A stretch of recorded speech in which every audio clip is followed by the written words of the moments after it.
This is my story of how I photographed the Aurora Borealis, or Northern Lights.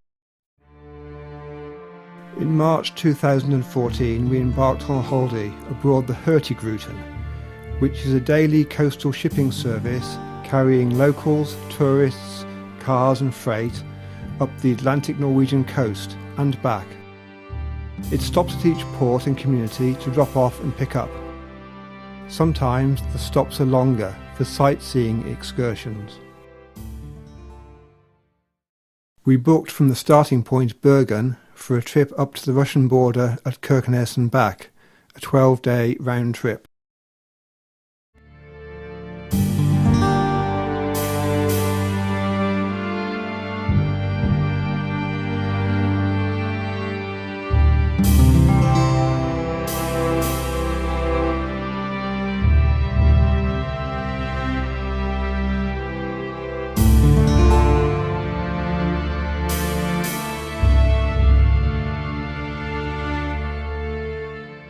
The photography opportunities of the scenery were stunning, the light was magical and the weather could be dramatic.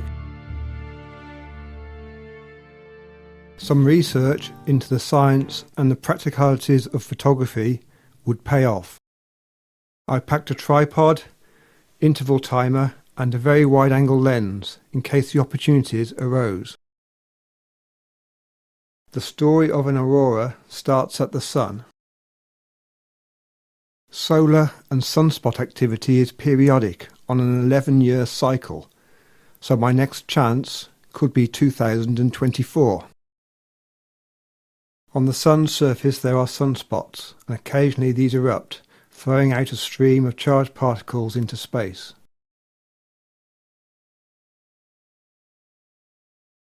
These particles, or solar wind, arrive at the Earth a couple of days later, and if the conditions are right, they are pulled towards the north and south poles of the Earth.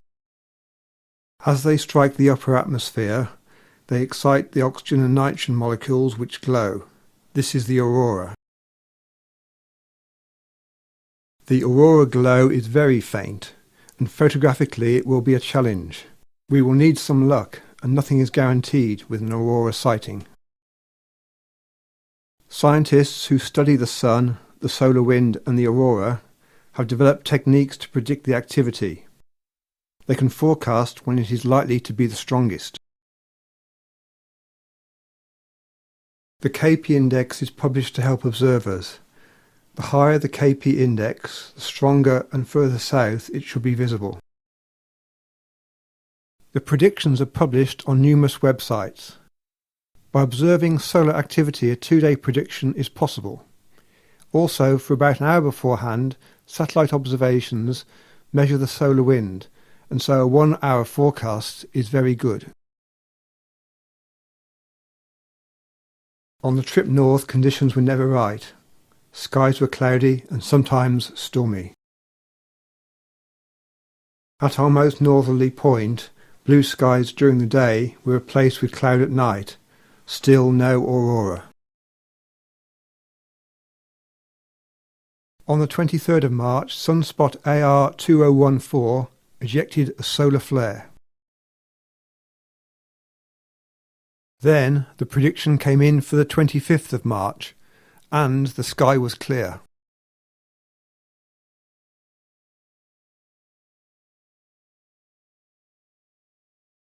The graph shows a possible KP of 4 for tonight.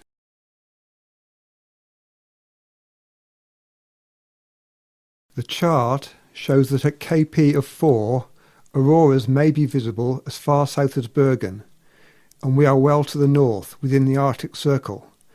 Our chances are good.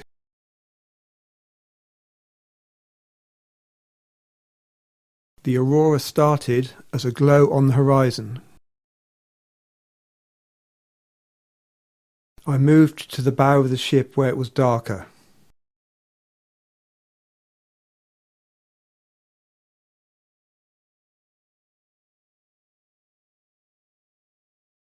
In the dark, the camera also picked up the ship's bridge, although to the eye it was very dark.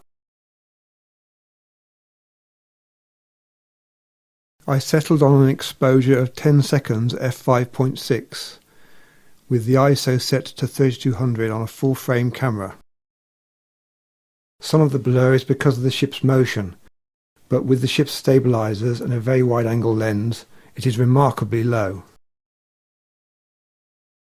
The Aurora fills the sky, and even with a very wide-angle lens, it was impossible to capture everything in one shot. The Aurora arc went from one horizon over the bow of the ship to the other horizon.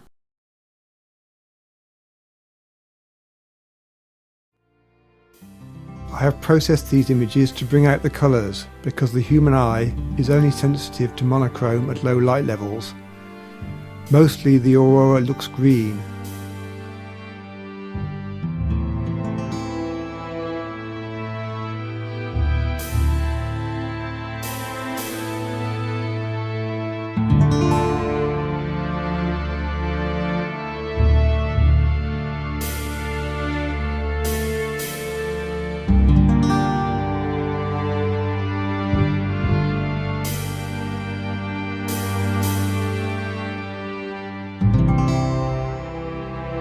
At higher altitudes, oxygen gives a red glow.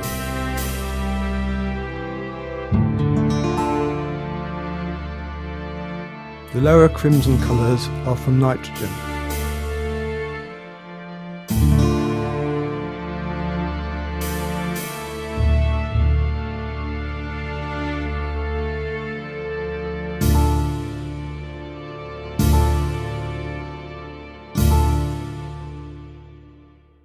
So, here is our journey during the Aurora, starting at 11:15 and ending at 1:15.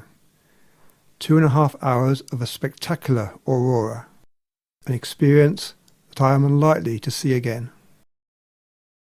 Finally, after having photographed the main event, I tried an experiment with a timer to record a time lapse of the final phases of the Aurora.